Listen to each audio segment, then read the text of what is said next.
Bonjour, c'est Florent, on est sur le podcast Pilote ta vie, on est aussi sur YouTube et aujourd'hui je vais te parler d'un nouveau sujet dont j'aurais jamais pensé il y a quelques mois te parler, mais alors absolument pas du tout. On va parler de yoga. Alors avant que tes a priori arrivent, avant que tu te dises mais tiens qu'est-ce qui fait Florent, qu'est-ce qu'il a débloqué, pourquoi il nous parle de yoga, ça sort d'où, pourquoi, etc. Bah justement, je vais t'expliquer tout ça dans la vidéo, dans ce podcast aussi. On va voir ensemble. Et je vais d'abord commencer par t'expliquer justement les bienfaits. Donc ça fait plus de 3 mois, ça fait un peu plus de 100 jours, 110 jours, un truc comme ça aujourd'hui que j'ai commencé du coup pratique quotidienne du yoga avec une routine le matin, une routine en fin de journée et une routine au coucher. Je vais t'expliquer tout ça en détail, tu vois le pourquoi du comment aussi, qu'est-ce qui fait que justement aujourd'hui je parle pas de PNL, je parle pas de coaching, je parle pas de euh, technique d'accompagnement, je parle pas de management, je parle pas de leadership, je parle pas de communication. Je vais parler d'autre chose mais qui est lié aussi évidemment à tout ça.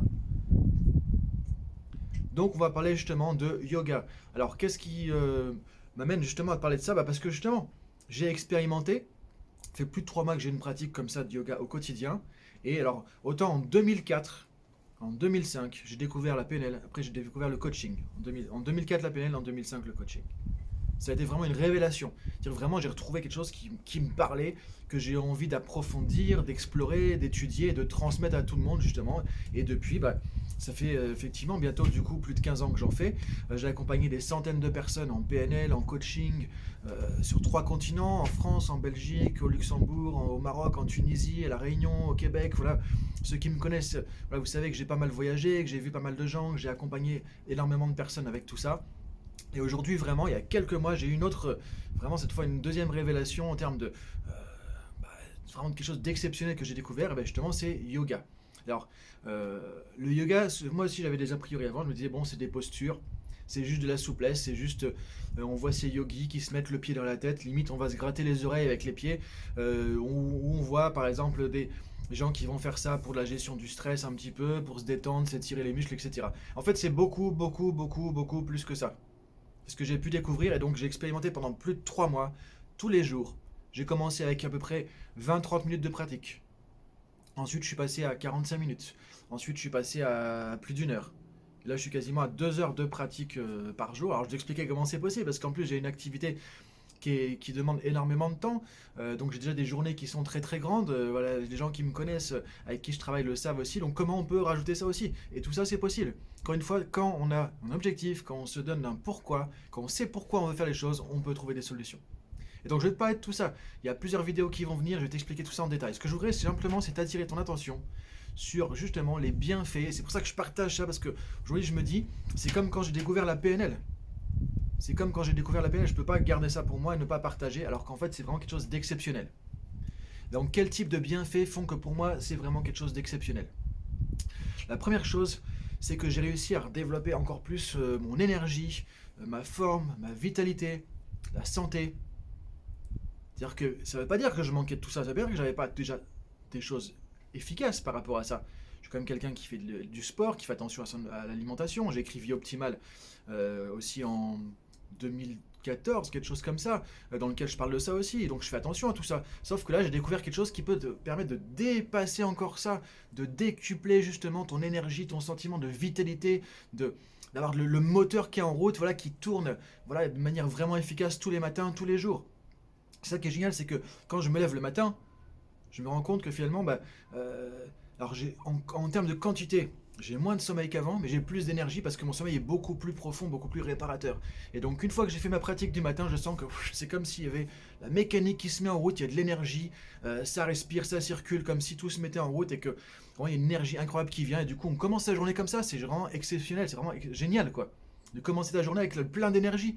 En te disant, c'est comme quand, par exemple, tu viens de faire du footing, tu viens de faire 1 heure de course à pied, tu viens de faire une séance de musculation, et voilà, c'est des choses qui me parlent, moi, par rapport à avant. C'est les mêmes sensations, alors que là, tu viens juste de faire quelques pratiques de yoga dans ton salon ou dehors, en fonction de la météo, et tu sens que il y a ce rush d'énergie, quoi. Et ça, j'avais jamais, jamais expérimenté un truc comme ça. Et finalement, quand tu fais ça tous les jours, tu te rends compte que c'est plus d'énergie, plus de vitalité, côté vraiment tonique, comme si tu avais le feu intérieur tout le temps au quotidien. Et donc forcément, c'est mieux pour tout ce que tu vas faire. C'est mieux pour tes activités, c'est mieux pour tes relations avec les autres, c'est mieux pour ta communication, c'est mieux. Donc c'est pour ça que je trouve que c'est vraiment extraordinaire, parce que du coup, C'est pas juste un truc qu'on va faire dans un cours la semaine pour se détendre le vendredi parce qu'on a ras la casquette de toute la semaine de boulot. C'est pas ça. C'est pas ça justement, c'est une pratique que tu peux développer qui va t'amener à avoir des bienfaits justement au niveau de la physique, au niveau mental, au niveau émotionnel. Donc au niveau physique, quoi d'autre? Ce que j'ai trouvé extraordinaire aussi, c'est au niveau du sommeil, comme je disais. Moi, je suis quelqu'un qui est très très très mental, donc souvent quand je me couchais justement, j'avais beaucoup, je refais le film de la journée, j'anticipe demain, tiens, qu'est-ce qui va se passer, ce truc-là, etc. Donc la machine à cogiter, j'avais du mal à l'arrêter. J'avais du mal, pas à dormir, mais souvent à m'endormir. Je prenais beaucoup de temps pour ça. Et s'il y a un truc qui me réveille la nuit, chut, c'est foutu. Parce que je suis quelqu'un de très très mental. Alors j'ai un cognitif qui marche très bien. Je réfléchis, j'imagine des trucs, je peux anticiper. Donc je suis une bonne machine, entre guillemets, j'ai un bon processeur. Mais pour le sommeil, ça a toujours été compliqué avec ça. Et là, avec la pratique yoga que je fais le soir, c'est la première fois de ma vie qu'effectivement, quand je me couche, après, chut, pomme, c'est parti, c'est fini. Et je me réveille le matin avec l'énergie, et beaucoup plus tôt. C'est ça qui est assez extraordinaire. Et moi-même, j'y croyais pas. Quand mon enseignant, justement, qui je fais du yoga, donc que je vois une fois par semaine, je vais vous parler de lui aussi après dans d'autres vidéos, me disait ça, je croyais pas. Je me disais, bah, c'est pas non plus un truc miracle. Et encore une fois, c'est pas un truc miracle, il n'y a rien de magique. C'est comme la PNL, c'est comme le coaching, il n'y a rien de magique. Il y a des choses qu'on fait qui ont un impact sur la physiologie, sur notre niveau d'énergie, sur nos organes, sur notre cerveau, sur nos émotions. Ça joue sur tout ça. Ça joue, je pense, aussi au niveau des hormones, de tout ce qu'il y a au niveau vraiment biologique. Et du coup, ça crée des choses positives. C'est pour ça que ça fait des milliers d'années aussi que ça existe. Sauf que peut-être que toi aussi, tu as les mêmes a priori que moi j'avais aussi avant, en me disant oui, le yoga c'est juste une espèce de sport, mais en fait c'est pas ça du tout. Encore une fois, il n'y a pas que des postures. Les postures c'est une toute petite partie. Et donc du coup, au niveau de physique, vraiment des bienfaits déjà vraiment impressionnants.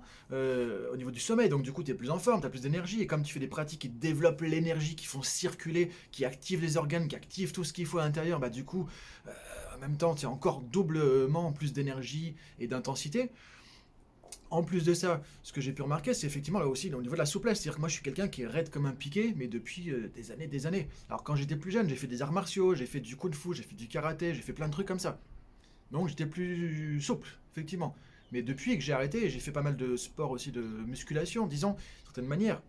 Ce que je continue à faire régulièrement jusqu'à finalement que je découvre aussi le yoga, hein, où du coup je fais très peu d'exercices maintenant de musculation, parce que j'ai tout ce qu'il faut avec le yoga, on va en parler un petit peu après.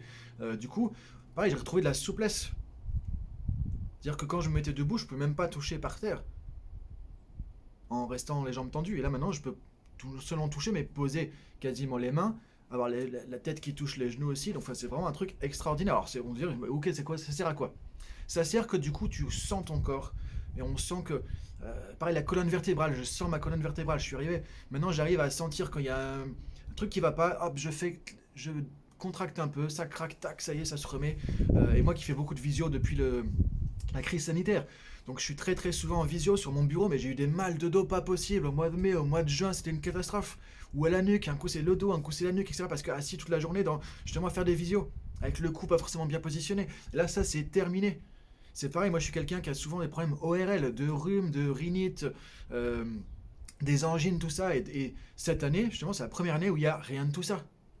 Pourquoi? Parce qu'en même temps, dans ce que je pratique au quotidien, il n'y a pas que, encore une fois, des postures, il y a beaucoup de pratiques de respiration, le contrôle du souffle, qui est une pratique qu'on appelle le pranayama, qui est vraiment très très très importante et très puissante. Et du coup, j'ai même développé ma capacité respiratoire.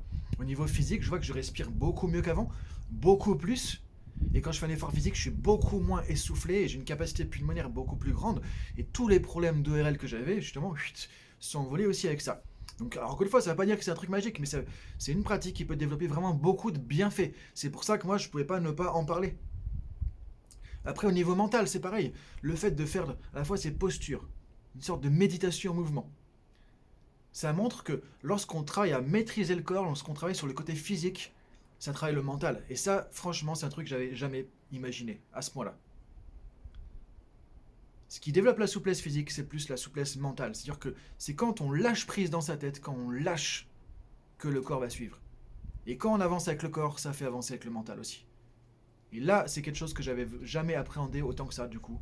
Et je vois au niveau même de mes pensées, au niveau de ce que je vais imaginer, des pensées que je vais avoir aussi au cours de la journée, ce que je vais anticiper, au niveau de mes émotions, il y a un changement vraiment important aussi. Encore une fois, j'ai la PNL, j'ai le coaching, j'ai tout ça, donc j'ai déjà des outils depuis très longtemps, que j'ai déjà partagé avec toi aussi depuis très longtemps. Mais là, ça rajoute une couche où ce qui est, je trouve intéressant, c'est que c'est pas vraiment en utilisant des outils, des techniques comme la préparation mentale, c'est que le fait de faire ces pratiques au quotidien, ça va faire comme une espèce d'activer des choses à l'intérieur. Mais pas qu'au niveau physique, aussi au niveau mental. Ça va t'amener à gérer tes pensées autrement, à apprivoiser tes pensées autrement. Il y a d'autres types de pensées qui vont venir. Les émotions, le flux émotionnel va être différent aussi. On va pouvoir prendre conscience beaucoup plus de ces émotions, s'ouvrir beaucoup plus à ces émotions, les accepter et du coup les canaliser beaucoup plus naturellement. C'est comme s'il y avait un travail en fait qui vient de l'intérieur, comme si on était en train d'enlever des couches des couches de protection, je sais pas quoi, comme si on enlevait des couches, des boucliers, des choses comme ça, et que du coup, on nettoie, et on arrive à faire sortir vraiment qui on est vraiment au fond de soi, vraiment de plus en plus, avec à la fois le côté physique, le côté émotionnel, le côté mental. Donc c'est vraiment extraordinaire comme expérience. Il y a un côté aussi spirituel, donc ça amène aussi des choses au niveau spirituel, au niveau sagesse. Dire que c'est pas juste de la pratique physique, encore une fois, comme je disais, moi j'ai lu pas mal déjà de textes aussi qui datent depuis des milliers d'années, les textes fondateurs du yoga, les Yoga Sutras, la Bhagavad Gita, des choses comme des textes qui sont fondateurs de la philosophie qui est derrière le yoga. Et là, ce que j'ai pu voir aussi, c'est que pour moi j'ai fait pas mal de points entre ça et la PNL, sur le fonctionnement du cerveau, sur le fonctionnement des émotions, le fait de comprendre que on est dans notre propre représentation du monde et pas dans le monde tel qu'il est. On vit dans nos représentations, dans notre carte du monde, comme dit en PNL. Mais ça paraît évident avec la PNL, avec le coaching. Mais là, on le voit dans des textes qui datent de très très longtemps. Et moi, j'ai beaucoup pratiqué le bouddhisme aussi pendant des années. Il y a un moment maintenant. Et là, je retrouve aussi ça, mais avec, je trouve un côté encore plus précis, encore plus vraiment impressionnant, parce que pour moi, c'est vraiment comme si on avait de la PNL, mais vraiment millénaire en fait quelque part, et c'est ça que je trouve aussi exceptionnel, c'est quand on prend ces textes, ça nous parle, et c'est concret, c'est clair, c'est pas des trucs ésotériques. Après il y a tout ça qui existe aussi, c'est pour ça que parfois on a des a priori, c'est pour ça que j'avais des a priori aussi sur le yoga, c'est qu'on a tellement de trucs ésotériques qui existent, mais c'est comme le coaching, il y a tellement de gens qui font tout n'importe quoi dans le coaching qu'en fait on s'y retrouve pas, mais quand on prend des choses qui sont concrètes, qui sont authentiques, qui sont fondées, qui sont sérieuses, on voit que c'est un outil exceptionnel. Et donc du coup, effectivement, il y a tous ces bienfaits que j'ai pu expérimenter depuis voilà 3 mois et quelques que je fais ça. Donc j'ai commencé le 1er septembre et j'ai continué chaque jour. Il n'y a pas un seul jour où j'ai pas pratiqué. Et ça fait que augmenter. Et c'est pas par une fois parce que je me suis dit faut que je monte la pratique. C'est pas mon prof, mon enseignant qui m'a dit faut augmenter la pratique. C'est juste que naturellement, c'est comme quand un truc nous fait du bien et qu'on se sent bien et que c'est efficace, bah on a envie d'en faire un peu plus, de découvrir plus, d'avancer, etc. Et aujourd'hui, c'est ça que je voulais partager avec toi justement. Partager vraiment cette découverte.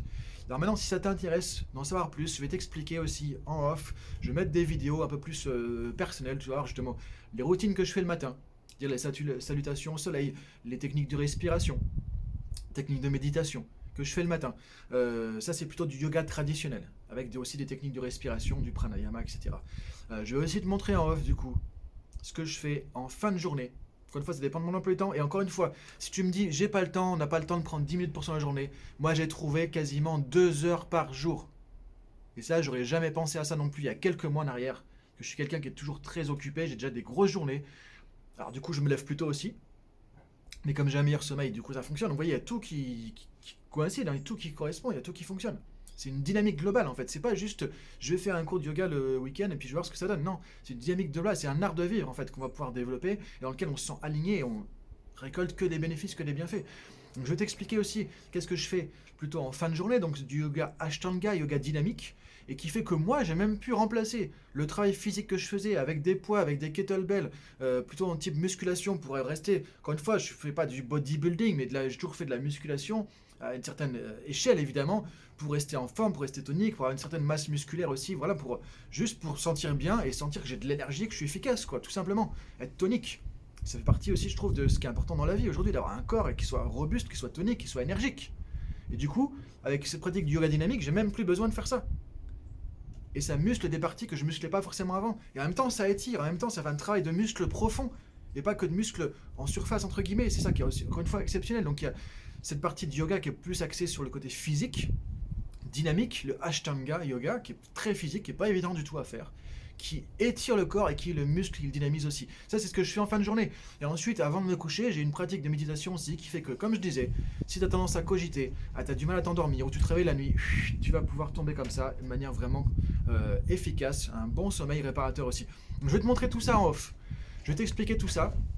Je vais t'expliquer aussi voilà, pourquoi j'ai commencé à faire du yoga, comment c'est venu, qu'est-ce que j'ai mis en place effectivement au début et au fur et à mesure, comment j'ai réajusté un peu tout ça tous les jours. Je vais te montrer tout ça en off. Et il y a des choses qui vont sortir évidemment, que je vais te proposer des choses justement sur le yoga avec la PNL et tu vas voir que il y a des choses qui sont complémentaires, c'est pas on fait l'un ou l'autre, c'est des choses qui sont complémentaires. Et même si tu m'écoutes et que toi tu es un manager par exemple, tu es en entreprise, que tu même es dirigeant, chef d'entreprise, tu vas te dire bah, tiens, qu'est-ce qui nous fait fusiller là, il est barré avec son truc de yoga, etc. Bah, tu vas voir que même pour le leadership, en tant que dirigeant, en tant que manager, il y a des choses qui sont vraiment importantes que tu peux développer aussi avec le yoga, avec la philosophie qui est derrière. Et ça, je vais pouvoir te le montrer aussi prochainement. Donc je te dis à très bientôt. Voilà, je voulais partager ça avec toi. Et dans le lien en dessous, tu vas retrouver aussi donc derrière des vidéos en off où je t'explique tout ça. Je te montre ce que je fais, comment je le fais. Et si jamais, effectivement, encore une fois, pour moi, c'est un objectif que j'ai dépassé complètement. Parce que quand j'ai commencé à faire ça, je me disais pas, je vais faire entre 1 heure et parfois presque 2 heures de yoga par jour. Jamais de la vie. Je pensais en fait simplement à prendre quelques postures pour retrouver un peu plus de respiration, de souffle et un peu plus de côté physique, tonique, quoi, tout simplement. Et je me suis dit, bon, le yoga apparemment c'est pas mal, je vais aller voir quelqu'un pour faire ça. Et en fait, c'est toute une autre aventure qui a commencé. Comme quand j'ai découvert la PNL, au départ, je ne pensais pas faire tout ça. Je ne pensais pas qu'un jour j'allais aller sur 3 continents pour former des gens, pour enseigner ça, dans des entreprises avec des particuliers, etc. J'aurais jamais pensé ça non plus. Et là, c'est pareil. Donc moi, j'ai envie de partager ça avec toi parce que je suis convaincu. Autant je suis convaincu de tout ce que je fais depuis 15 ans avec la PNL, autant je suis convaincu qu'avec des choses, encore une fois, tu n'as pas besoin de faire 2 heures de yoga par jour, mais avec des petites choses qui viennent du yoga, qui viennent du travail physique, travail respiratoire, travail de méditation, tu vas pouvoir aussi, toi, avancer et faire des choses que tu n'as pas forcément pu développer dans ta vie aussi, avec ça, en termes de développement personnel ou même en termes d'efficacité professionnelle. Et ça, c'est ce que je vais vouloir te montrer aussi, parce que même si ça paraît complètement antinomique, tu vas voir que tu peux aussi utiliser ça dans un contexte professionnel. Ne serait-ce que, évidemment, la gestion du stress, la gestion des émotions, mais beaucoup plus que ça. Donc si tout ça t'intéresse, il y a plein de vidéos qui vont sortir prochainement. En début d'année, je vais lancer aussi quelque chose de nouveau là-dessus. Tu vas découvrir quelque chose de vraiment nouveau, mais auquel tu n'aurais jamais pensé non plus. Et moi non plus, j'aurais jamais pensé à ça avant. Donc ça sera en 2021, il y a des choses qui vont venir. Et d'ici là, je te montre en off un peu ce que je fais au quotidien. Donc si tu veux voir le côté le plus personnel aussi, toi, je montre tout ça de manière vraiment très simple. Et ce que tu peux en retirer pour toi aussi, éventuellement expérimenter, tester. L'idée c'est ça, de toute façon, c'est toujours d'expérimenter. Prends ce qui vient, ce qui fonctionne. Laisse ce qui marche pas, ce qui ne te parle pas, et tu vas pouvoir trouver aussi ce qui est bon pour toi. Donc voilà pour aujourd'hui dans ce podcast vraiment particulier qui annonce aussi une dynamique nouvelle. Alors encore une fois, ça ne veut pas dire que j'arrête le coaching, ça ne veut pas dire que j'arrête la PNL, évidemment, ou le consulting entreprise, tout ça. C'est juste que j'ai trouvé une autre corde à mon arc aussi en plus, et qu'il y a des choses que je vais te partager, comme ce que je fais depuis plus de 15 ans. Moi, ma mission, c'est vraiment de découvrir des choses, d'expérimenter, de progresser avec ça, et de retransmettre et de partager, tout simplement. À bientôt, salut!